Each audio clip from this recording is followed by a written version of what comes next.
icyambere ni ikintu cyajyaga gifata hano, murakizi? Kiriya kintu ni kibi cyane, gicunga ugiye gukoresha imbaraga zose kikaba kirafashe. Iyo gifashe rero abantu babaga bari hanze bafana, irukanka yegosha, ariko we cyabaga cyagize gute? Buriya rero reka mbabwire, buri muntu wese uri mu isiganwa ry'abakristo afite ikintu cyamujwigirije, ariko baramuhamagara, ujye uzinduka ku rusengero, korari turagukeneye. Buri muntu wese wiruka niwe uzi icyo yirukankana. Nta muntu wapfaga kuza ngo abone biraryoshye. Iri siganwa ryaberaga mu masitade akomeye, ntabwo byabaga ari amarangamutima gusa ngo uvuge ngo kanaka ko yiruka ngewe mbigiyemo byananira. Oya, wabaga urinjije. Ubukristo ntabwo ari ikintu ugomba kuvuga ngo ubwo kanaka bigiyemo nanjye nabijyamo. Hoya, ubukristo busaba kwiyemeza. Mwigabanye umuvuduko, aho turi byakomeye. Nshuti zanjye, Kwiringira TV, ubutumwa bwiza kuri benshi, gukizwa kwa benshi. Matayo 24 umurongo wa 14. Haleluya, haleluya. Reka dushime umwigisha usoje. Mbasabe abafite Bibiliya zanyu muzegeze hafi, n'abafite aho bandika, kugira ngo dusenge, dutangire twige ijambo ry'Imana. Murakoze, munyemerere dusenge. Uwiteka uhoraho Mana nziza, tugize umugisha nanone wo kwiga ijambo ryawe.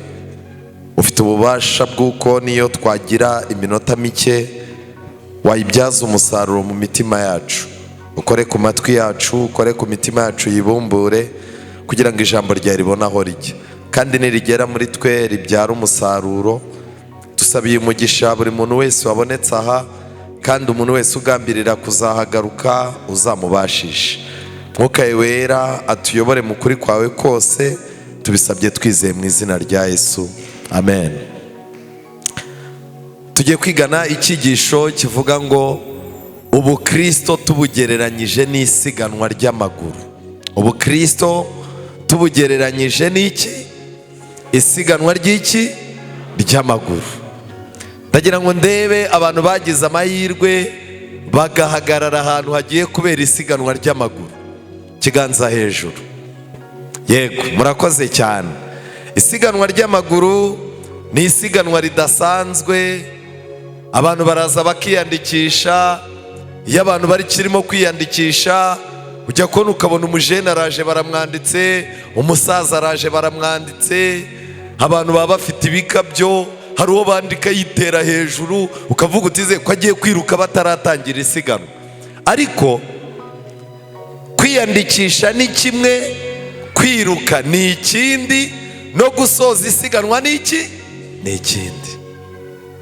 Ijambo ry'Imana, Bibiliya mu rwandiko rwa mbere rw'Abakorino igice cya 9 umurongo wa 24, Paulo yagereranyije urugendo rwa gikristo arugereranya n'isiganwa. 24, ntimuzi yuko mu birori abasiganwa biruka bose, ari kugororerwa akaba bangahe? Umwe. Namwe aba ariko mwiruka kugira ngo mugororerwe. Umuntu wese urushanwa yirinda muki? Yirinda muri byose. Abandi bagenzereza batyo kugira ngo bahabwe ikamba ryangirika, naho twebwe tugenzereza dutyo kugira ngo duhabwe iritagira gute? Iritangirika. Nuko nanjye ndiruka, ariko si nk'utazi aho agira gute? Aho ajya. Nkubita ibipfunsi, ariko si nk'uhusha, ahubwo mbabaza umubiri wanjye nk'ukoze uburetwa, ngo ahari ubwo maze kubwiriza abandi, nanjye ubwanjye ntaboneka ko ntagize gute? Ntemewe. Isiganwa mu gihe cya Paulo ryabaga ari ikintu gitangaje. Igitabo ibyakozwe n'intumwa cyanditswe na Ellen G. White igice cya 30 mu cyigisho cyitwa guhamagarirwa kugera ku rugero rwo hejuru. Harimo amagambo kuri paje 180 agaragaza ko Pawulo yagereranyije intambara y'umukristo n'isiganwa ry'abirukanka n'amaguru. Iryo siganwa ryaberaga hafi y'Ikorinto mu mikino yose yakorerwaga mu Bagiriki n'Abaroma. Gusiganwa abantu biruka n'amaguru byari ibya kera cyane kandi byahabwaga agaciro. Abantu babaga bahuruye, abami, abanyacyubahiro n'abategetsi bazaga kureba ayo marushanwa.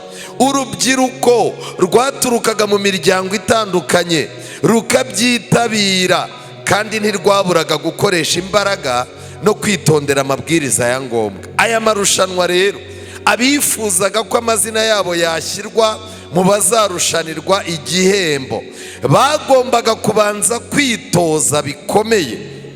Umuntu utwarwa n'ipfa ntiyashoboraga kuba yajyamo.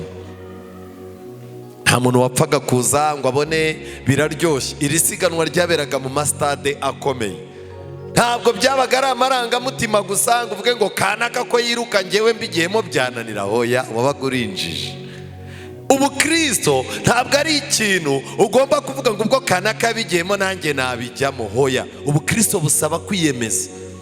Nkuko abantu birukanka bagombaga kwirukanka, bagombaga kubanza kwandikisha amazina, ni nako mu bukristo umuntu agomba kubwinjiramo akabanza akandikisha izina rye mu gitabo cy'ubugingo. Uzirinde kwiruka mu bintu by'Imana izina ryawe ritanditse.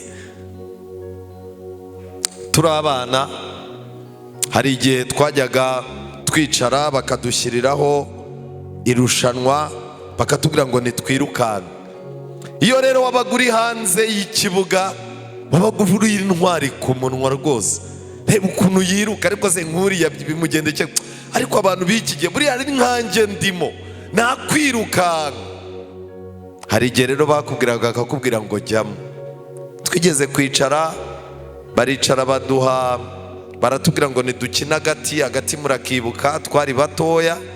Buri muntu wese mu mutwe yumvaga azi kwiruka, ku buryo umuntu yarirukankaga bajya kumukozaho agakoni ukavuga uti nk'iki twagitoye tureba he, bazane mbereke. Iyo rero bajyaga kukuzanira inkoni ngo bayiguhereze, wajyaga kubona ukabona wa muntu ugiye kukwirukankana nibwo arimo kwiruka cyane. Warirukankaga ugakata ikorosi ukabona ibirometero arimo arabikwegereza. Harya mbabaze, umunwa uriruka ariko umunwa uzi kuvuga. Warirukankaga ugatera intambwe 5 undi akaziteramo 2. Hari ibintu bibiri rero nangaga mu kwirukanka umuntu atamenyereye. Icya mbere ni ikintu cyajyaga gifata hano, murakizi? Kiriya kintu ni kibi cyane, gicunga ugiye gukoresha imbaraga zose kikaba kirafashe. Iyo gifashe rero abantu babaga bari hanze bafana, irukanka yegosha, ariko we cyabaga cyagize gute? Buriya rero reka mbabwire, buri muntu wese uri mu isiganwa ry'abakristo afite ikintu cyamujwigirije, ariko baramuhamagara, ujye uzinduka ku rusengero, korari turagukeneye. Buri muntu wese wiruka ni uzi icyo yirukankana. Kiriya kintu rero naje kubaza abantu birukanka, kuki kitajya kibafata?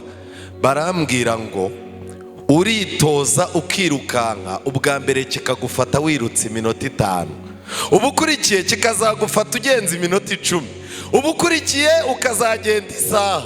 Kera kabaye ukazaza uzamuka ukarangiza urugendo kitagize gute?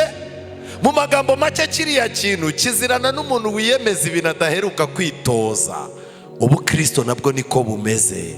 Umuntu utitoza gusoma ibyanditswe, utitoza gusenga no kubana n'abandi no kuza mu materaniro, igihe mwamushakagamo imbaraga muvuga muti umusore wacu agiye gukora ubukwe, kintu kiramufata agatera umukobwa inda, kazamubwira uti ariko ubukwe ko budagishyushye byagenze gute? Naho cyaramufashe isiganwa agira gute ararihagarika. Isiganwa rya kera ryashushanyijwe n'ubukristo. Ikindi kintu gikomeye, abifuzaga ko amazina yabo yashyirwaho bagombaga gukoresha imbaraga. Kwinezeza kwashoboraga kugabanya imbaraga z'ubwenge n'iz'umubiri byari bibujijwe cyane. Kugira ngo umuntu yizere gutsinda muri iri rushanwa ryasabaga imbaraga n'umuvuduko n'imihore y'umubiri. Uwo muntu yagombaga kuba afite imbaraga kandi ananutse, kandi n'imyakura ye ikabikora neza. Nshuti zanjye, aba bantu bagombaga kuba bari souple, bagombaga kuba ari abantu baringaniye, bafite imbaraga z'imihore kandi birinze ibyo barya n'ibyo banywa. Ikindi kintu gikomeye, igihe abarushanwaga rero bahagararaga imbere y'imbaga y'abantu, imbaga y'abantu yabaga ibategereje. Icyambere cyakorwaga, amazina yabo yarasomwaga. Amen. Habaga umunsi wo kubanza kwiyandikisha. Nta muntu wazaga uwo munsi ngo yiyandikishe ari bwiruke. Hari abantu benshi bajya bavuga ngo baziyandikisha dimanche igiye kugira gute kizagufata. Kwiyandikisha ni mbere y'uko umunsi wo gusiganwa ugera. Amazina yabo yarasomwaga. Rero iyo umuntu izina ry'umuntu barivugaga, habaga haje umugore wawe cyangwa se mama wawe cyangwa abana mwakuranye. Iyi zina barivugaga, umuntu ufitanye isano n'uwaho yabaga ari muri stade yariyokeraga cyane. Nawe ugahita witera hejuru, ugahita uvuga uti kabisa barahari. Kangera ikintu mbabwira, nimugoroba twize ko abafarisayo bakoreraga ibintu byose kugira ngo abantu bagire gute babarebe. Buriya uramutse wicaye ikintu kikakunanira ku kazi, bagahamagara umugore wawe bakamubwira bati mubwire ko nikimunanira araba bayimbwa, wagikora ntiwagikora? Nta muntu n'umwe uba ushaka kuba yasuzugurwa. Umudamu wawe aramutse aje kubwira ati sheri emeza abantu, wahaguruka ukikokinga ntibamenya ko ari wowe. Kubera iki? Kenshi na kenshi muri twebwe ubutwari buzamuka bitewe n'abantu baje aho hantu. Muri izo stade habaga hari abantu benshi. Twebwe rero mu rugendo rw'isiganwa ntabwo tureba abantu, ahubwo dukikijwe n'igihamya n'igicu cy'abahamya. Turi umudugudu wubatswe ku mpinga y'umusozi. Iyo amazina yamaraga gusomwa, abantu bahabwaga amabwiriza. Iki kintu cya kabiri, ubukristo bugira amabwiriza. Mu bukristo hari amabwiriza yo gusenga, hari ayo kuramya, hari amabwiriza yo kwambara, hari ayo kunywa, hari amabwiriza yo kurya. Mu bukristo hari amabwiriza yo kwizera. Abantu bo mu minsi y'imperuka barimo barashaka imisengere itagira amabwiriza. Abantu barashaka gusiganwa nta bintu bindi byinshi. Ikintu gikomeye, iyo bamaraga gutanga amabwiriza ajyanye no gusiganwa, batangiriraga rimwe. Barabanzaga bagafata abantu bose bakabashyira ku murongo. Bose nta muntu wagombaga gusiga undi niyo yaba intambwe imwe, kuko babaraga yuko umuntu ugusize intambwe imwe kuzamufata biba bigoye. Uko kubaringaniza rero byerekana ko mu bakristo ari abakire ari abakene, abize amashuri menshi n'abatarakandagiye mu ishuri. Mu nzu y'Imana haciye umurongo ko ntawe usumba undi. Iyo batangiriraga rimwe, maze guhangwa amaso y'abaje kubareba bikabatera kwiyemeza kubona intsinzi. Kuba abantu bakwitegereza ari benshi byaguteraga morale. Abashinzwe imikino babaga bicaye hafi y'aho abantu batangirira isiganwa n'aho barangiriza isiganwa. Mbega aho muri buhagurukire bahashyiraga abantu, bakagenda n'aho muri busoreze bakahashyira abantu. Kubera iki? bari babizi ko hari abashobora gutangira isiganwa ntibarisoze, hari n'abashobora gusoza isiganwa batagize gute. Kubw'ibyo itangiriro n'iherezo byari bikomeye kuri twe, ntabwo badukwiye kugira. Yesu niwe tangiriro akaba n'iki n'iherezo. Hagowe umuntu uzashaka yuko Yesu abiherezo atarabaye iki tangiriro. Reka ndeba abantu turimo kumvikana, ariko ntaba ndimo guca umugani ku manywa. Murakoze, Imana ibahe umugisha. Imana yashyizeho gahunda yo kuzacakira abatangiye neza bagasoza nabi, n'abantu batangiye nabi bakaba barimo kwirwanamo gushaka umusozo mwiza urenze hejuru y'ubwesukoro. Ndashaka kuvuga ngo umuntu watangiye urugendo rw'Imana yihana, byanga byakunda uwo ni nawe uzasoza neza. Ariko mu isiganwa hari igihe hazaga abantu b'abatubuzi, akaza agahita avuga ati aho batangirira ndahazi, ndetse n'aho bari busoreze ndahazi. Ibyo yakoraga n'iki? Akavuga ati tugiye kuzenguruka umujyi wa Kigali kilometero 20. Ariko nk'umuntu w'umusirimu nkanjye uzi imihanda yo mu mujyi, ni gute kilometero 20 nazigenda ngenze 3?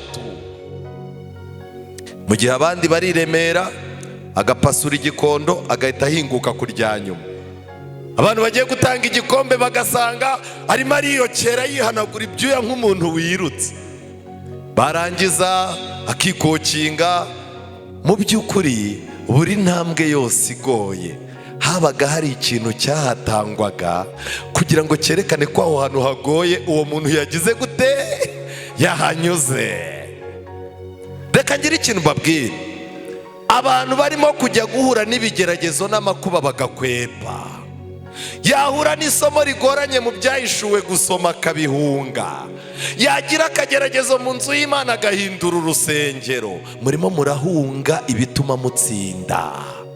Uko tugenda tugira ibintu tunesha, hari akantu Kristo aduha kazatwibutsa ko urugendo twarugenzemo ne. Ibaze rero mu gihe abana b'Imana bazaba barimo kwisaka, barimo gutanga ibyo bagiye bahererwa mu bigeragezo, mu makuba, uzatanga iki? Iri rushanwa ryabaga rikomeye. Ikindi kintu gikomeye cyabagaho, uwatsinze nyakuri yagombaga guhabwa igihembo.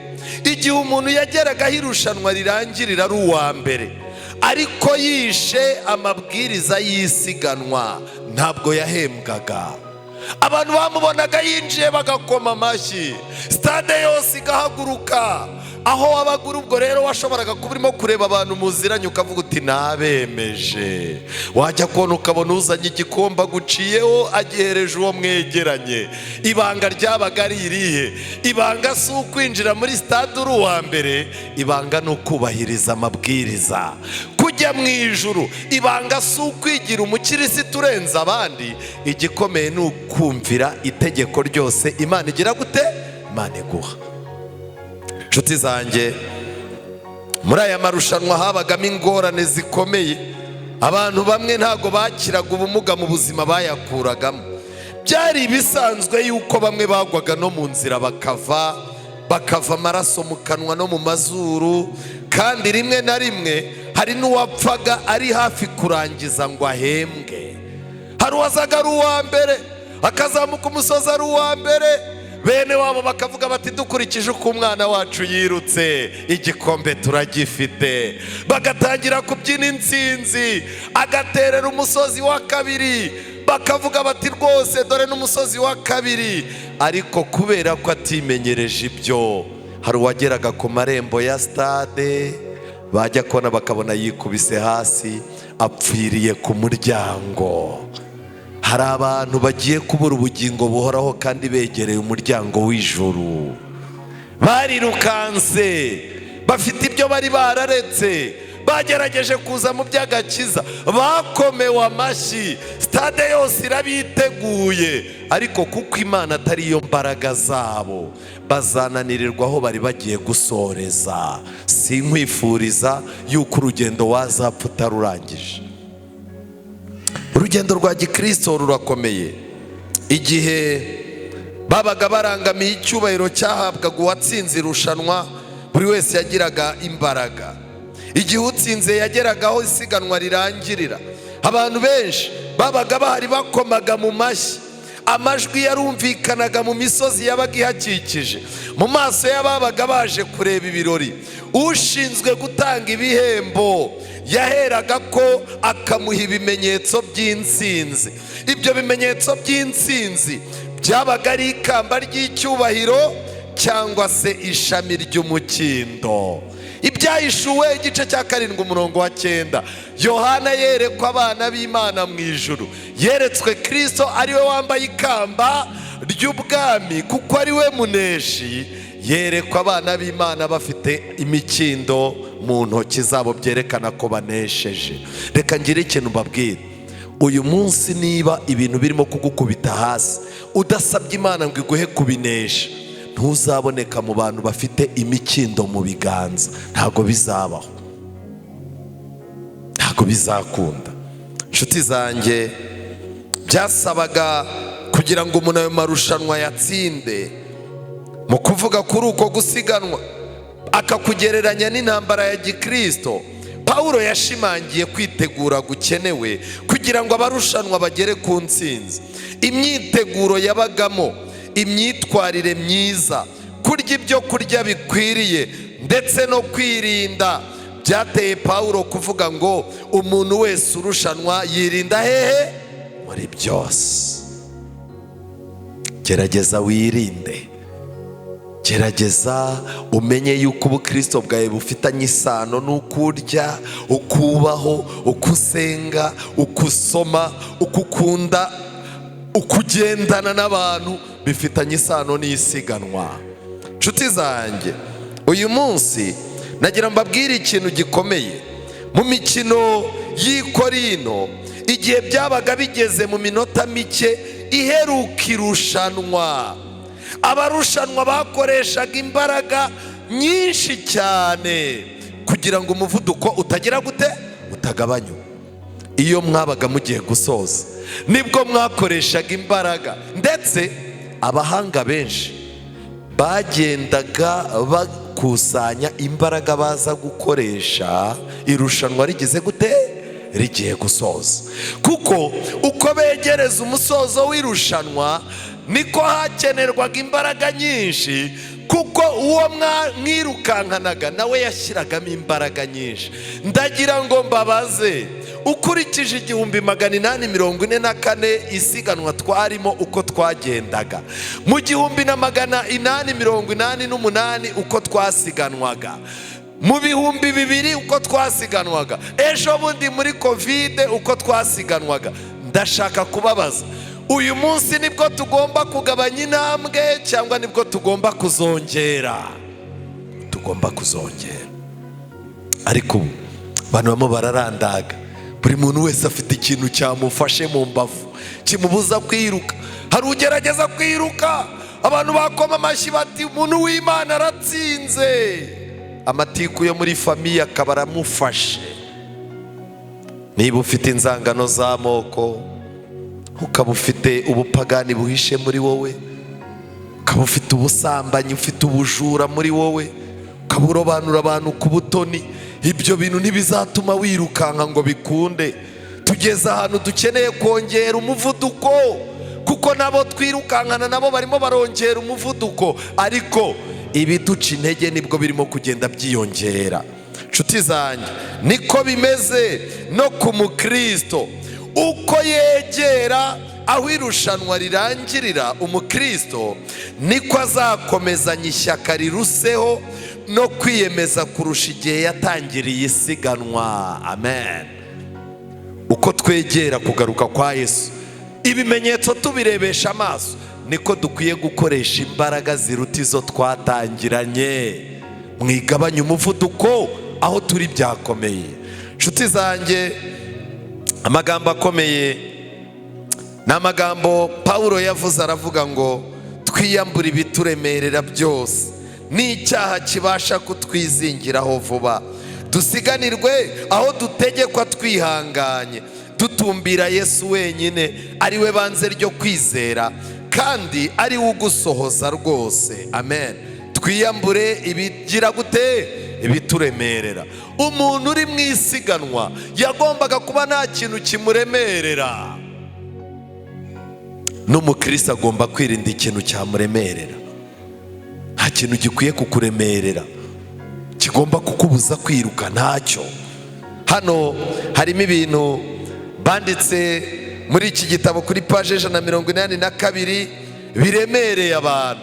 Icyambere, irari, uburyarya, gutekereza nabi, kuvuga nabi no kwifuza kubi ni imitwaro umukristo akwiriye kwiyambura kugira ngo azatsindire ukudapfa. Nongere mbisubiremo, irari. Umuntu uremerewe n'irari ntashobora kwiruka. Wakwiruka uteze ko bazaguhamagara mu materaniro ukajya gukora ahantu amavuna cyangwa ukajya kuririmbayo, cya kintu kikagufata, isiganwa rigahagarara uwo munsi ukahava uteye inda.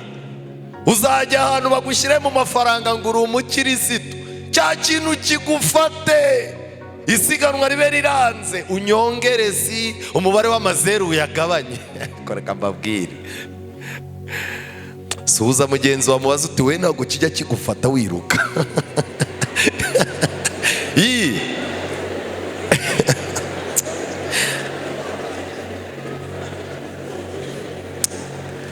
Mu bintu bavuze bigoye hano bavuzemo no kuvuga nabi. Kuvuga nabi ni ibintu biremerera umuntu. Uramutse ushaka kwirukanka mu isiganwa ry'ibirometero 20 mu mujyi wa Kigali ukagenda utukana n'abantu, nta n'ibirometero 2 wagira gute wagenda mva imbere, ariko iki cy'urutwe cyavuye hera kandi uri muriruka. Wowe w'inyuma ko nsitayeho bimeze gute? Ariko sha wowe uri imbere uragenda usakuza. Ibi bintu ni ibiki? Ariko ngo urimo urasiganwa ntiwagenda n'ikirometero kimwe. Kuvuga nabi bigabanya ibirometero umuntu yagombaga kugira gute? Rero abagabo baraha, hari igihe bigufata uvuye gusenga ukabwira umugore nabi, isiganwa riba riparitse ako kanya. Abantu baraha bajya bavuga nabi, kwifuza kubi ni imitwaro umukristo akwiriye kwiyambura kugira ngo azatsindire ukudapfa. Ibyo cyo byadusaba cyose, buri ngeso cyangwa akamenyero bijyana umuntu mu cyaha kandi bigasuzuguza Kristo, ibyo bintu bigomba kurekwa. Ntabwo umugisha w'ijuru ushobora kugera ku muntu uwo ari we wese wica amahame y'iteka yo gukora ibitunganye. Icyaha kimwe gikomeje gukorwa kirahagije kugira ngo cyonone imico kandi kiyobye abandi. Ndasoza mbabwira ngo urugendo rwa gikristo mwite ku bintu 4 by'ingenzi. Icyambere, wijya kwiyandikisha utabanje kwitoza. Andikisha izina kugira ngo uzabashe kwirukanka byibuze izina ryawe rizasomwe ku munsi w'amasiganwa. Icya kabiri, irinde kuzana ibintu by'ubukoboyi. Kurikiza buri bwiriza ry'isiganwa, utazabyina imbere y'igikombe bakagihereza uwo mwegeranye. Icya gatatu, nutitoza ntuzabura ikintu kigufata, kandi urabizi ko iyo kigufashe gutera intambwe urabishobora. Oya, kubw'ibyo rero shaka ukuntu witoza isiganwa ritaratangira. Ikindi kintu cya kane, Bibiliya mfite ariyo Bibiliya ufite iravuga ngo nutibashije imwongeramo iki? Imbaraga. Ndasaba Imana ngo ibahe imbaraga aba mwari mwarahagaritse urugendo mwigira imbere, kandi abatabonaga umwanya wo kwitoza musaba Imana. Paulo yarabivuze, mukoreshe umubiri wanyu uburetwa. Ntabwo iby'amaso agusabye ugomba kubiha byose, ntabwo iby'umunwa ugusabye ugomba kubivuga byose, ntabwo iby'agahinda kakubwiye ugomba kubirekura byose, ntabwo ibyo inda igusabye ugomba kubishyiramo byose, ntabwo ibyo buri rugingo rw'umubiri rugusabye ugomba kubikora. tugomba gukoresha umubiri wacu buretwa turimo kwitegura gusiganwa. Yeremiya 12:5 biragaragara yuko umerewe neza, ariko urimo urasiganwa n'abanyamaguru bakagusiga unaniwe. Abanyamaguru baracyagusiga. Abanyamaguru, abantu barimo baraza mu itorero bagahita bahinduka, wowe wararivukiyemo byaranze. Abandi bantu baraza bakagira umusaruro babyara, wowe byaranze. Ufite utugeragezo tukiri dutoya twagucanze ku buryo n'iby'Imana byakubihiye. Bizagenda gute? Abanyamafarashi nibaza. Kandi naho umerewe neza ukaba ubona ibintu birimo kugenda, ugomba kumenya kuzirukanka Yorodani yuzuye. Yorodani niyuzura uzabigenza ute? Imana yo mu ijuru ibantoreze uburyo isiganwa mukwiye kuryifatamo.